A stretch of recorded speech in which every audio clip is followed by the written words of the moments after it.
राजकारणाच्या नावाला स्वेच्छेने जागा तो वेगळा राजकारण आपण आपलं काम चालू ठेवायचं. कोण करत असेल तर पोलीस या बरोबर जनतेतून रोष वाढत होता.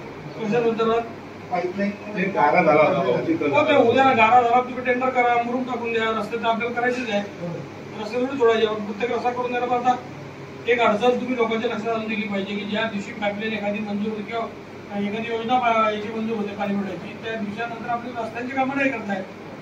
रस्त्याची कामं मंजूर असू नाही करू शकत तेव्हा कारण ते पूर्ण पाईपलाईन टाकल्याशिवाय आपल्याला परत रस्ता खोदता येत नाही. त्यात तुमची अजून ड्रेनेजचं आपण अंडरग्राऊंड ड्रेनेज प्रपोज केलाय, ते पण आपलं मंजूर आहे. म्हणजे जसं 15-20 दिवसात अंडरग्राऊंड ड्रेनेज मंजूर होईल.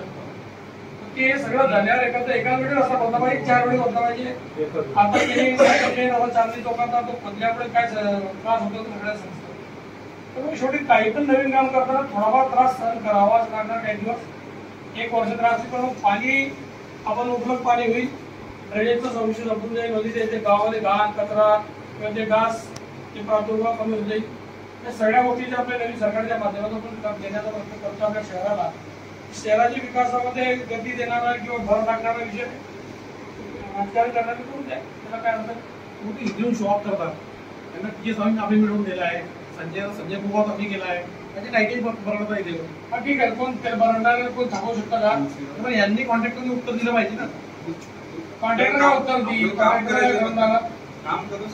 कॉन्ट्रॅक्टरचा काय विषय TS आम्ही मिळवून दिला, संजय कुमार आम्ही केला आहे. त्याला लोकांमध्ये चुकीचं माहिती संजयचा कुमावत आम्ही केला. कोणी काय आपल्याला काही लागतं आपण असे 3 पॉईंट लोकांना काय 3 महिन्याचे लोक आहे. रेकॉर्ड करायला कोणाला सांगतो ना, जे असे बोलतात त्यांना व्हॅल्यू बोलतात.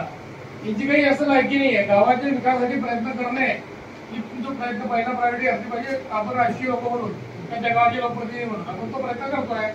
तुम्ही एवढी मेहनत घेऊन तो महत्वाकांक्षी प्रोजेक्ट तयार करून आला आणि येणाऱ्या लोकांचा गैरसमज तयार करत असतील तर त्याला कुठेतरी थांबल्या बाजूला त्यांची चर्चा करण्यासाठी आपण वेळ खर्च होतो असं मला वाटत आहे.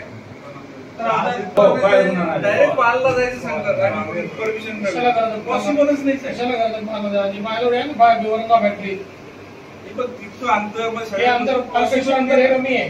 पण या सगळ्या गोष्टीचे प्रोव्हिजन काय झालं कुमार साहेब, ते बरोबर आहे. आपण त्याच्यावरती काय करूया, करूया आम्ही पण विनंती करू. तुम्ही पण प्रस्ताव पाठवा म्हणजे पाठवून देईल. पण आता ह्या तालुक्यामध्ये मुरमाच्या खदानी खूप कमी आहे. ऐनपूरला एक आहे, ऐनपूरहून तुम्ही उचलू शकता किंवा माझ्याकडे इकडे औरंगाबादमध्ये आहे. ठीक आहे, दोघं वेळेस फुल प्रयत्न केला म्हणजे विहीर करण्याचा फुल प्रयत्न करतो. त्रास होणारच आहे तो. तुम्ही पण पाहिलं की आपण फुल ताकदीने काम केलं. त्याचे 1 रुपया पण मिळणार नाही, तो पण बाजूला ठेवा. पण आपण फुल आपले प्रयत्न 100% राहिले. परंतु जागेचा इश्यू असा आहे आणि पाण्याचं प्रेशर इतकं असतं आजूबाजूला कुठे स्कोप नाहीये. तर कलेक्टर सरांनी आता एक नवीन जागा दाखवली तर तिचाही एक प्रयत्न करू, पण तोही आता लगेच शक्य नाही. पावसाळा थांबल्यावरच आपल्याला लक्ष घालावं. तिथं पाणी नाही, परंतु तिथं आज कुठली विहीर खोदायची पावसात कशी खोदणार? पावसाळ्यात परत नाही. तुम्ही आज जी विहीर आहे ना तिला बांधून घ्या, तो आपण बांधल्यानंतर विहीर